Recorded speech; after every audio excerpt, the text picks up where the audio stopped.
Hi there, welcome to Reading by Miss Corbett. Today we're going to work on an environmental print book, but first we're going to start our lesson off by having our child make his name. If he's beginning to be able to do this, or he already can do it quickly and accurately, you can stop doing this, but save your pen and your letters because you're going to need them later for something else.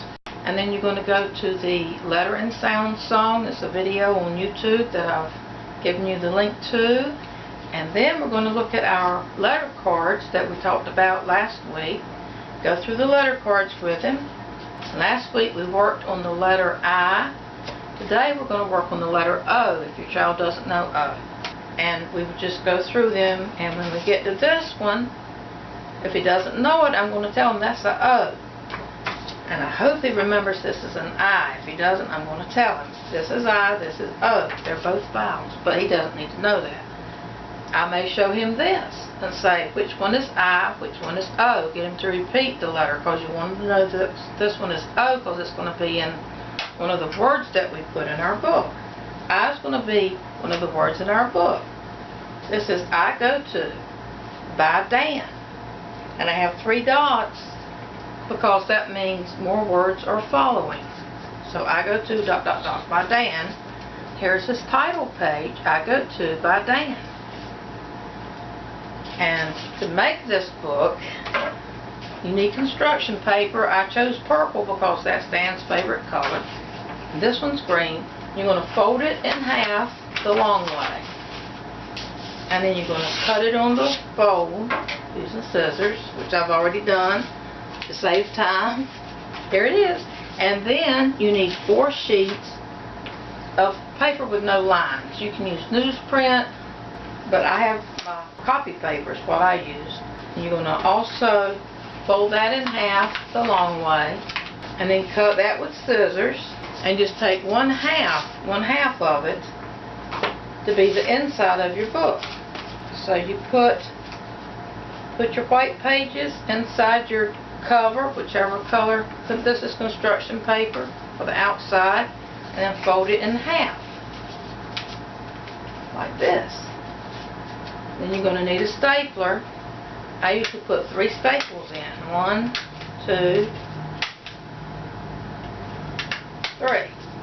And because I have used staplers that have rough edges, this one does not. But I always check to be sure that that's not going to cut my child when I hand him this book. If it is kind of sharp or anything, I put a piece of some tape over it to make sure that the back of the staples won't cut my child. So here's your book. You got your book, you got your cover, here's the inside. I would have all this done before I start my lesson. And then I took the front and I wrote I, and these words are going to be capitalized because it's the name of my book. 2, ... and then the author is going to be my child.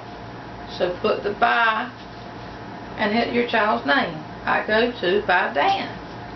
Okay, you're going to put the very same thing on the first page. That's his title page. And if you do things the way that most books are done when your child is tested, he'll know what they're called. I go to by Dan. So when the teacher hands him a book and says, show me where you would start reading, he's going to know it's not on that first page because that's his title page. Because he made this book. But now you've got that much done before you even start your lesson, and you go through and you write I go to, and then you leave it blank, and you do that not on this side but just on this side. On every page you'll have about 8 pages, I think it'll be. And you just write it. I write it in pencil. Today we're making our environmental print book. If you go to Google and type in environmental print pictures and hit enter, a lot of pictures are going to pop up. I know you've been with your child and you've passed some of these places and your child said, oh, there's McDonald's, or look, there's Pizza Hut. That's what these environmental print pictures are. It's pictures of things that your child already recognizes. And I didn't see one for a local grocery store we have called Food Line, so I pulled up Google and I typed in Food Line logo. It popped up. Now this is larger than I want, but I know how to click on the corner and drag it, and it'll make your picture smaller, because you want small pictures small enough to fit in your book. And then I thought, well, I used to go to a place called Harris Teeter. Let's see if I can find that logo. And when I found it, I saved it, and then I copied and pasted it, so that I had one that I specifically wanted that was not in the environmental pictures that I'd already pulled up. And I did the same thing with Pizza Hut. And I thought, I know logo works, let's see if the word symbol will work in my word search. And Pizza Hut symbol, got it. Okay. So now with Dan, what you do is you give your child the pictures that you printed out. And when I was teaching school, because I didn't know the children that well, I would say, you see any thing you know? You may know the symbols that your child will know, but it won't hurt to have him tell you what they are to be sure that he knows. And I'd say, point to one that you recognize. You see anything you know? I cut out McDonald's and Taco Bell, because my child knew McDonald's and Taco Bell's when I first started. And so you go to your first page. I go to, we're going to do McDonald's first, because that was the first one he told me. McDonald's. I have a glue stick. Use the glue stick to glue this into the book, and I'm trying to leave a little bit of space after the word to, because that's another thing that you're indirectly teaching, is that you have spaces between your words. So I glue it down. I go to McDonald's. Now's a good time to say, and since that's the end of a sentence or a complete thought, I'm going to put something called a period. It looks like a little dot, and I know that's the end of that.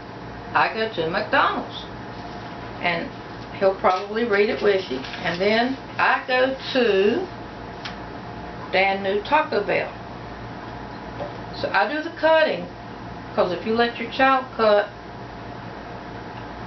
depending on how good they are with scissors, they may cut the picture in half or something. I usually cut it out for them, but they do the glue stick and the pasting. I go to Taco Bell.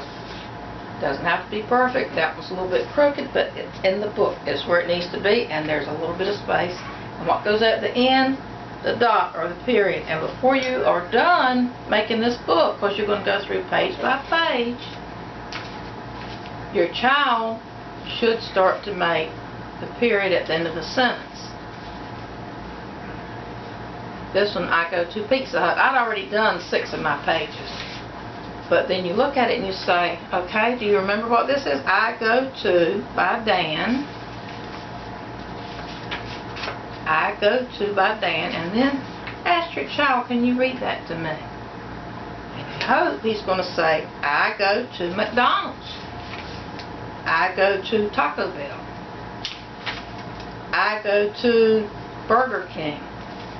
So there's your environmental print book that you can make with your child during your 3rd lesson. Have him read this to you. You know that you're going to finish your lesson by reading your child a book. Here's my spot book. I'm going to read that again today. And your child is probably going to want to read this to you again. If he needs help, help him as he reads it, but give him time to remember what the words are and what's it supposed to say. Let him read it. If he wants to read it a lot, like 5 or 6 times, children can read to their dolls, to their teddy bears, to the dog, to the cat, to their sister. You don't have to be the one to hear this book 10 times today. You can get him to read it to somebody else that's in the house, or even a stuffed toy. So I'm also going to review the O. This is O. Do you know either one of these letters? Let's go through these cards. Got your lesson done. I'll be back with lesson 4, and I'll see you then. Thank you for watching. Bye-bye.